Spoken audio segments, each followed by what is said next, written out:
This is a 2014 Kia Soul. It also doubles as a cat tree when it is not being driven.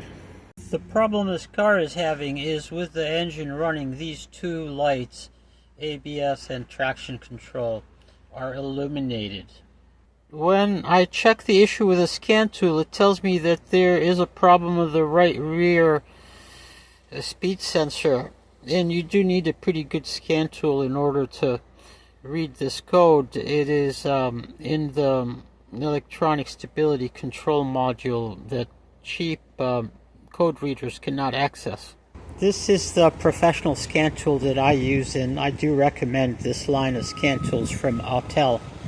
This is the ABS sensor for the rear wheels, and this is the dumbest thing ever invented.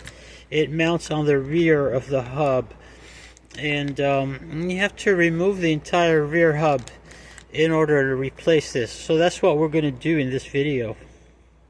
I have lifted up the car and removed the wheel. Now I'm going to completely disassemble the brake.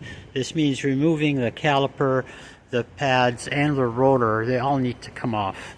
And there's any number of videos that show you how to service your brakes, so I'm not going to give any details. I've disassembled the brake. Now I have good access to the ABS connector, which is back here. I can just disconnect that. And I also have access to these 4 bolts, 2 on this side and the other 2 on this side, that hold the hub onto the knuckle. And for these you can line up the hole so you can reach through the socket and loosen the bolts. These are the 4 bolts. They have 14mm heads. And with these bolts removed, this hub basically falls right off. And this is the connector that goes into the ABS sensor. To get this out here, you just have to unfasten these the wire from its 2 little supporting brackets. Then you can pull this all the way out, and you push down on this wire clip like this, and then you can remove this. So I did not attempt to reach through here and unfasten it. What I did was I pulled the ABS sensor out, the hub out, and then I unfastened it.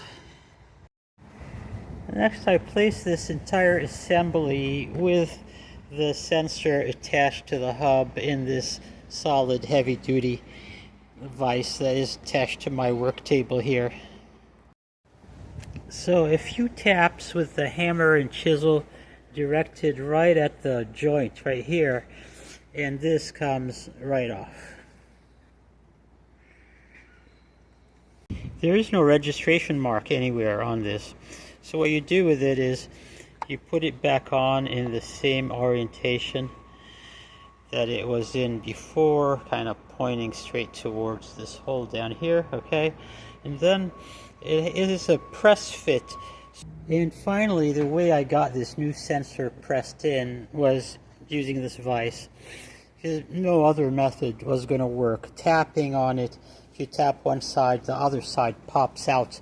So it really needs to be pressed in squarely, and that's what I did. Now I hope it's not damaged. I'm going to put it on and see if it works. Installation is the reverse or removal, so all we have to do now is put it back on the ground and clear the codes and go road test it. We'll see if the code comes back. Here we are with the car running. You can see it's idling at under 1,000 RPM, and right here the ABS and traction control lights are gone. Did not even have to reset or clear any codes. They just cleared by themselves as soon as the new ABS sensor was connected and the car was started. So it was another successful repair. Thank you for watching this video. Hope you enjoyed it, and catch you in the next one.